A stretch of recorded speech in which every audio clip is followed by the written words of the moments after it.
พงสาลีบ้านเกิดแม่เด้อนี่คือบ้านยะน่าจะตามเขาบอกยันบ้านยะเมืองขวาแขวงพงสาลีนี่เส้นทางที่เขาผ่านมาเมื่อกี้นี่คุ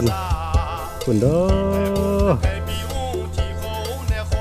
ขึ้นมาสูงขนาด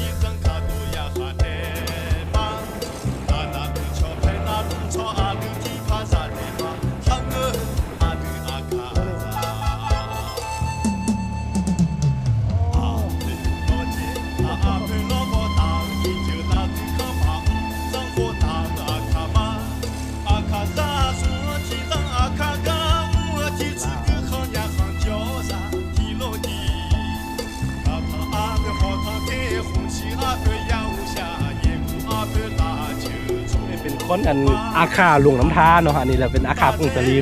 เวลาอันเขาเว้านี่เซาคูเมื่อว่าพอฟังได้อยู่แต่ว่าเวลาอันนี้เว้าไปนี่เขาบ่ตอบกลับเขาบ่ฮู้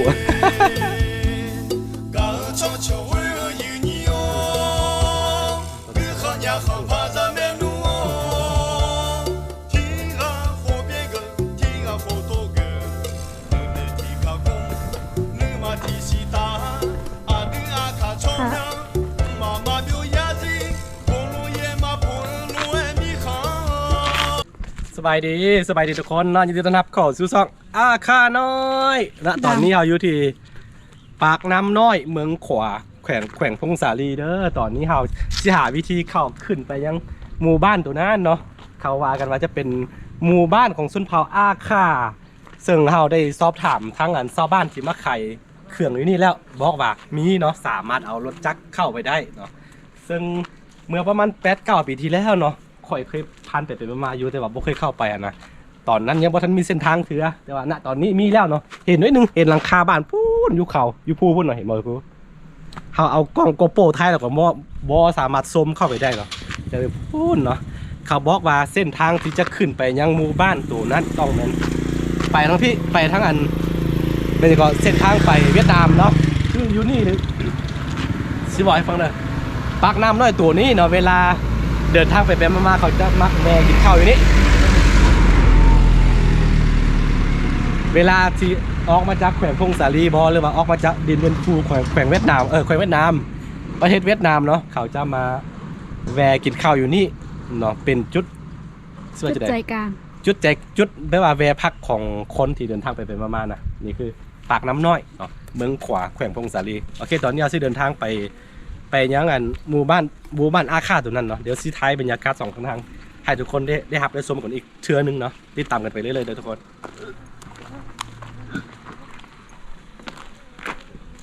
จะมีส่วนของอาคากับไข่เขื่องนั่นไข่บักแดง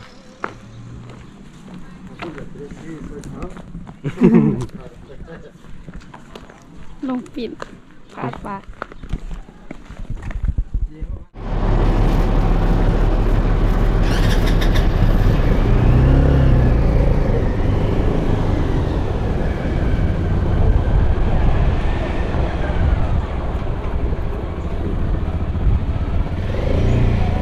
อันนี้จะเป็นขัวปากน้ำน้อยเนาะเวลาเดินทางมาจากอุดมไซด์เนาะถ้าว่าแยกไปเบื้องขวามือจะไปเวียดนามเบื้องขวาเนาะถ้าว่าแยกไปเบื้องซ้ายมือนี่จะขึ้นไปทางพงสาลีเลยนี่จะไปอันนี้พงสาลีอันนี้ไปทางเวียดนาม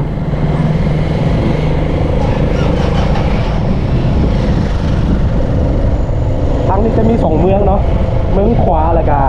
เมืองไม้จุดแรกที่ไปฮอตก็คือเมืองขวาแล้วก็จะเป็นเมืองไม้แล้วก็ต่อไปก็จะเป็นเวียดนามเลยเบียนฟู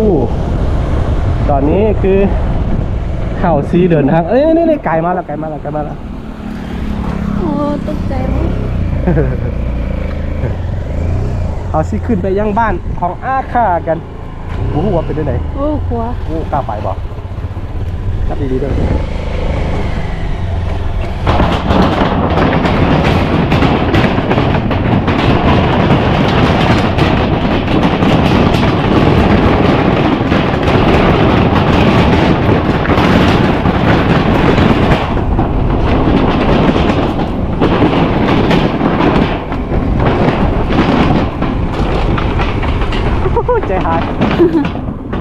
ใจหายโอ้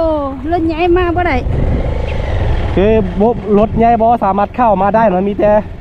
รถจักรแบบนี้เนาะนี่คือเส้นทางไปยังบ้านชนเผ่าอาค่า บ้านยัง ฮะ บ้านยัง บ่ฮู้ซื้อบ้านเถื่อเนาะครับบ่เคยมาจากบ้านลองถามชาวบ้านเขาเบิ่งกันตกใจ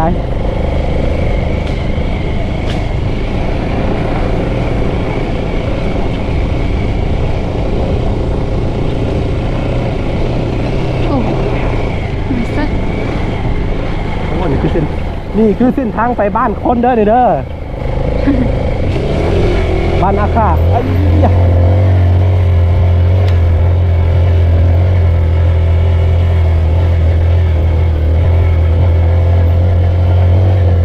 ตกลงมาบ่ได้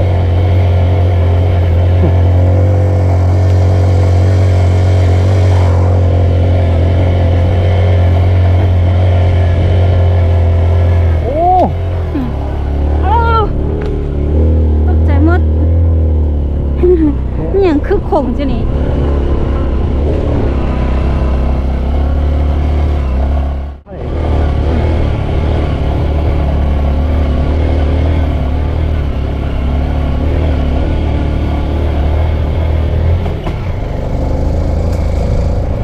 เดี๋ยวรุ่นน้ำกันว่าจะเป็นหมู่บ้านแบบใดเพราะว่าเขาเบิ้งจากเส้นทางไกลๆพุ่นมาเนาะ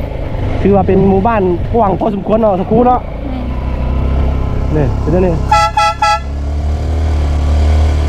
โอ้ ซื้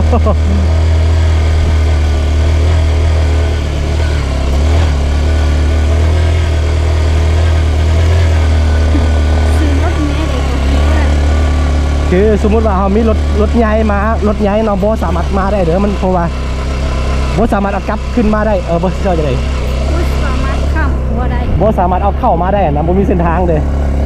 ขัวหรือว่าสะพานข้ามมันก็จะเป็นเอาไว้สำหรับคนเดินขับข้ามครับอันนี้แหละรถจักรโอ้ฮอตแล้วมีลุงเงียน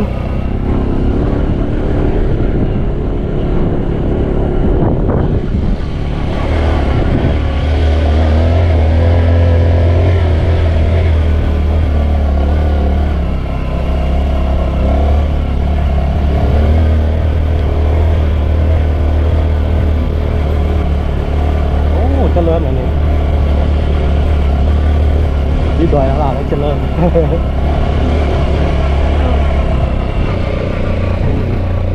มีบ้านมีทางขึ้นทางเพิ่มขึ้นไปในที่สูงโอ้โหสวยแน่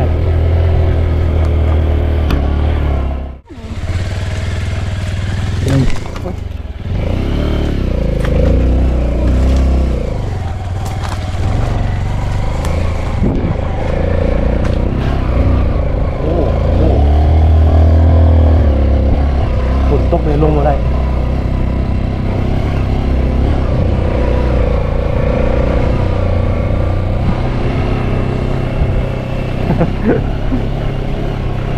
ตอนลงในยากเต้ปุ๊บ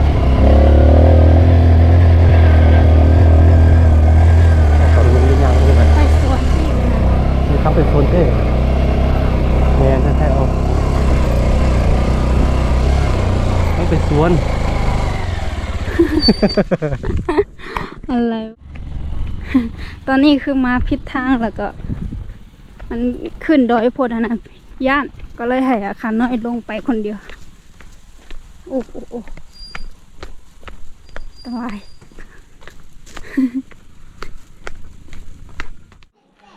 ทุกคนตอนนี้เรามาถึงใจกลางบ้านแล้วเราเอารถไปป่าอยู่เทิงอีพุ่นเนาะป่าแล้วก็สิขึ้นไปเบิ้งเทิงพุ่นโลใต้โลเหนือเบิ้ง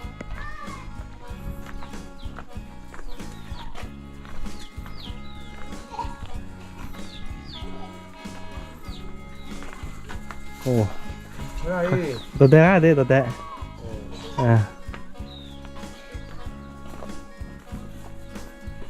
อันนี้ภาษาน้องเด้ภาษาไอ้ตนไอ้บอกอันนี้เขาพูดแล้วใช่ปะคือต้องบล็อกจังซี่เนาะทุกครูคือภาษาอาขามันมีหลายภาษาเนาะมีหลายภาษาแล้วก็มีหลายแบบ ซ้ำเนียงแตกต่างกันไปหั่นนะบางที่ภาษากันเว้าของเฮากับของเขาบ่คือกันแต่ว่าสามารถสื่อสารกันได้เนาะเวลาเฮาสิมาล้มกันเฮาสิเว้าเป็นภาษากลางหนึงของอาคารนี่เราสิขึ้นไปเบิ่งเทิงๆก็ค่อนข้างแปลว่าเจริญแล้วเนาะมี100กว่าหลังคาเฮือน เมาเนี่ยก็ยังด้วยล่ะ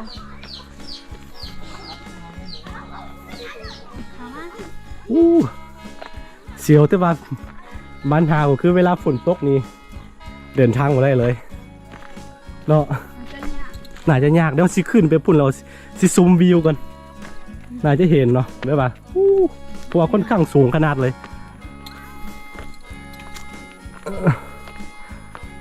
เป็นได้ไงโอ้คือเส้นทางตัวขัวข่ำน้ำภาคในหาก็เฮ็ดประมาณ 3-4 ปีมานี่ซื่อๆเนาะย้อนเวลากลับไปเมื่อ 7-8 ปีที่แล้วบ่มีก็อย่าโนมาพูดละเฉยใหญ่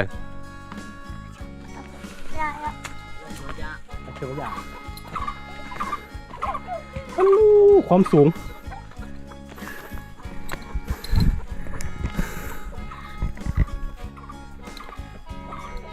สูงขนาดแต่ครู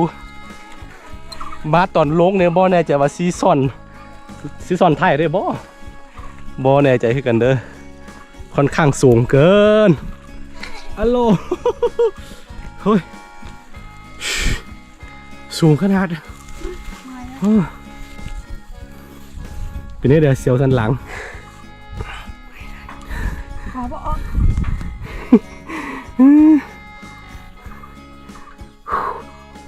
เป็นปานอาคาแต้ๆเด้อพูนเส้นทางที่เขาผ่านมาเมื่อกี้นะคุณเด้อขึ้นมาสูงขนาดเมื่อกี้เขาเบิ้งไว้ในจุดนั่นแหละจุดตัวมีสังกะสีแดงๆกันนะเบิ้งขึ้นมาจะเห็นเนาะจะเห็นหลังคาเป็นอย่างบางหลังกันนะก็เลยว่าน่าจะเป็นบ้านต้นทออาคาถามแมนเนาะก็เลยขึ้นมา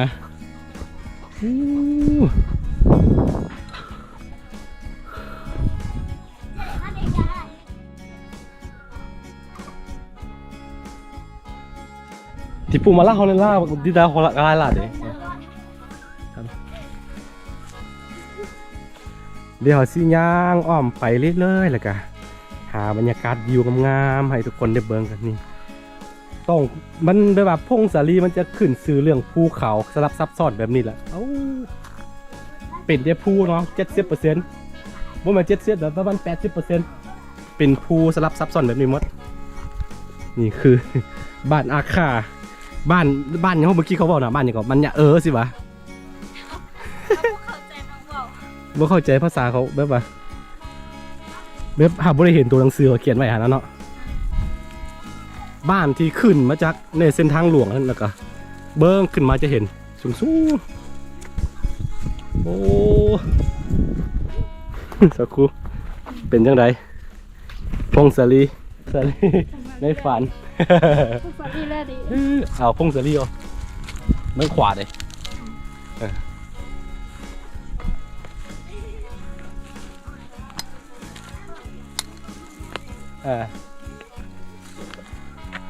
有时做拍的那反正会，那你做拍啦的，有做嘛炒起来啦，เอากูเนี่ยยาอยู่แหละ做过货，我不去啊，อันนี้พอจะหน้าเนี่ย做打做拍啦的，那嘛ขาก็สุกได้ยังไงกันมั้ยไม่ทราบเป็นอะไรส่วนก็มาดูแล้วนะที่พบว่าเที่ยวกันตัวนั้น我嘛有跟来啦的，这卡的在不卡啦的，ที่พนักงานจ้า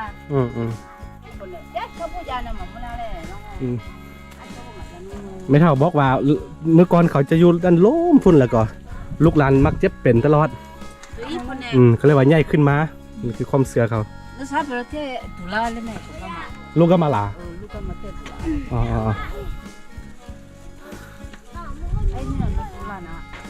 ถือว่าสื่อสารกันเขาเรื่องตัวมันเท่าไหร่มาสิพงศาลีบ้านเกิดแม่เด้อนี่คือ บ้านยะน่าจะตามเขาเว้ายันบ้านยะเมืองขวาแขวงพงสาลีนี่คือทริปเส้นทางในระหว่างทางที่เราเดินทางจะไปยังเมืองเมืองขวาเนาะบางที่เผลอๆฮาวาซีเดินทางไปเวียดนามแผนเฮาเนาะเข้าไปดินเบียนฟูตอนนี้อาคารน้อยดีขึ้นแล้วสักครู่เริ่มเป็นวัดเป็นไอคือปัญหาที่เข้าไม่ได้ย้อนหยังถ้าว่ามีไข้ขึ้นเนาะเวลาไปแทกมานี่มีไข้ขึ้นเนี่ยเขาไม่ให้เข้าไปยันเป็นโควิดภูเขาหน้าถ้าว่ามาช่วงตอนเช้าๆมีหมอกปกคลุมหมดเนี่ยเขาว่างามอีหลีสุดๆไปเลยโอ้โห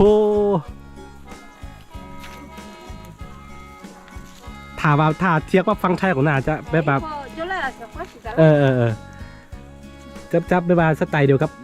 จังหวัดเชียงไฮ้เนาะเชียงรายเชียงใหม่ภูเขาสลับซับซ้อนแบบนี้นี่คือตอนนี้ไม่เท่าไปแวะไปนางก่อนกินมักแต่งกินน้ำกินนายก่อนเนาะนี่คือฮิตของอาคาบิยุใส่กันอ๋อไม่เท่าเลี้ยงงูเลยนี่ตามความเสื่ออย่างที่บอกไปเนาะเพิ่นใหญ่หาก็ใหญ่ขึ้นมาที่จริงยุดใต้เพิ่น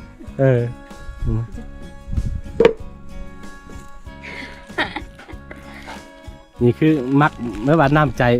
เชื่ออย่าได้เมื่อวานฮิตคล้องไปเพณีที่ยังบดทิมก็คือเวลามีแขกมาเนาะจะสิว่าบูฮู้จักหรือว่าฮู้จักกันแล้วแต่เนาะเขาต้องได้แบบเขาเข้ามาแวเนาะเขามากินน้ำซานี่นะมักตัวนี้ยังมีอยู่แต่นี้ถ้าไปทั้งเมืองสิงห์เมืองรองนี่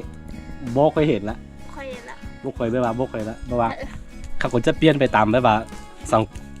ตามมันสังคมนี่แหละเนาะสังคมพัฒนาไปเรื่องแบบว่าเรื่องฮิตคล้องหลายๆอย่างมันก็เปลี่ยนไปตอนนี้นี่ไม่เท่ามักแต่งมาให้เขาปาดกินเพื่อนน่าจะไปเอาน้ำ อุ่นใจเนาะเวลากลับขึ้นมาพงศาลีคือถ่ายจะเห็นว่าพิธีกรรมมันยังเดิมๆและประเพณีมันยังเดิมๆเกี่ยวกับวิถีชีวิตมันยังเกี่ยวกับชนเผ่าอาค่าเนาะหรือว่าหลายๆชนเผ่าเนาะแนะนำให้ขึ้นมาทางพงศาลีนี่เนาะพงศาลีจะเป็นแขวงหนึ่งที่ทั้งเหนือสุดของประเทศลาวเลยทั้งเหนือสุดเลยอย่างที่บอกไปจะเป็นแบบภูเขาสลับซับซ้อนเกือบ 80-90% ของพื้นที่เนาะ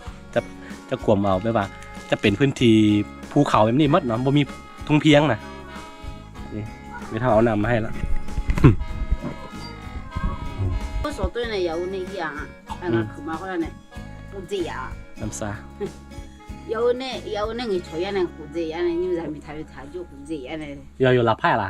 要lap帕呐，或者回家就抽lap帕呀，都在一个。ไม่เท่าบอกว่าไม่เพิ่นมีลูกไส้เพิ่นแบบไปเฮียนอยู่เวียงจันทน์เป็นแล้วก็เป็นตำรวจอยู่พงศาลีตำรวจอยู่พงศาลีแล้วก็เพิ่นมีเมียอยู่พี่แต่ว่าไปเจอสาวเวียงจันทน์อยู่พุ่นแล้วก็ป้าเมียทางนี้ มีลูกสองแล้ว哎呀，但我มีนก这些些，我就我人那就我也嘛那些人那就在炒水果了那个葱呢，就比如就是也嘛也来的。ยานะอะไรวะ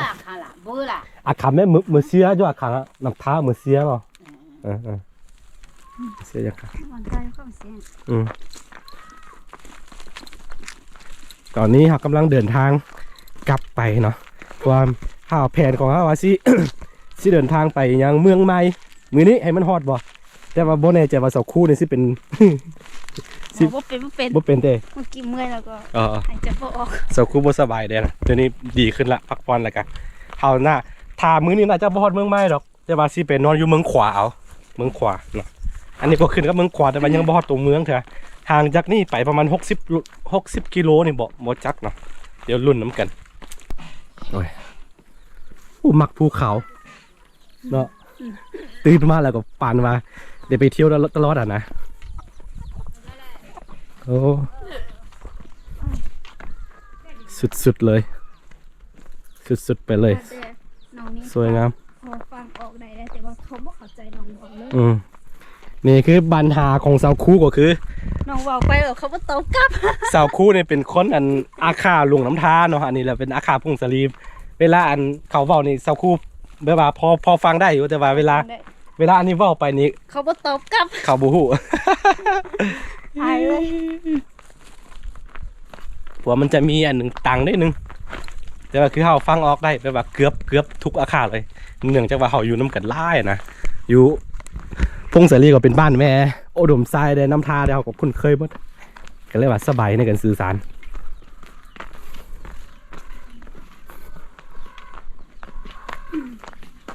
โอ้วิวงามวิวสูงแล้วก็โอ้สูงแบบนี้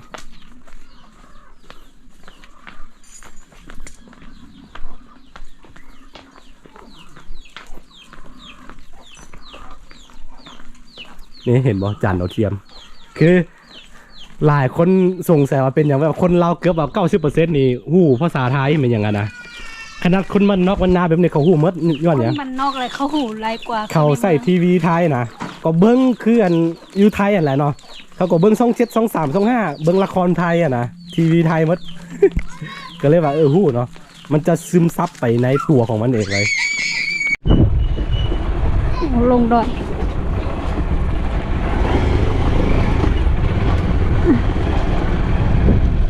ขาถ้าตื่น ฮะ ขาถ้าตื่นเสีย ถ่ายข้าวเราค่ะ โอ้เด็กหน่อย ตี ไอ้โยไปเกี่ยวนี่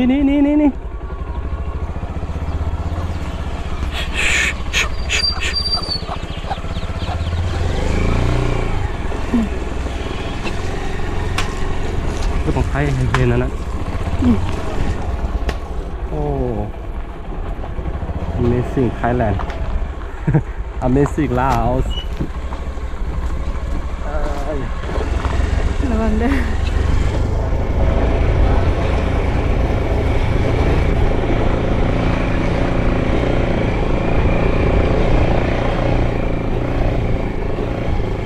โอ้หัวโคตรขนาดเนาะ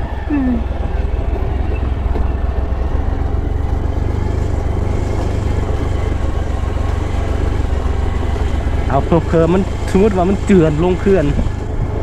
อยู่กันพูดอย่างนั้นเนาะได้ป่ะคือก่อนที่ตั้งบ้านเนี่ยเขาเลือกได้ป่ะฮวงจุ้ยดีๆเลยนะโบแมนว่าชิเนาะเขาก็เบื้องสถานที่ดีๆนี่คือเส้นทางขึ้นมาบ้านของชนเผ่าอาข่าอยู่เทิงภูเขาเทิงเขาเลยข้าว่าเป็นอันตามซื้อบ้านของอันภาษาลาวเกิดว่าบ้านห้วยพอดโอ้ย เสียว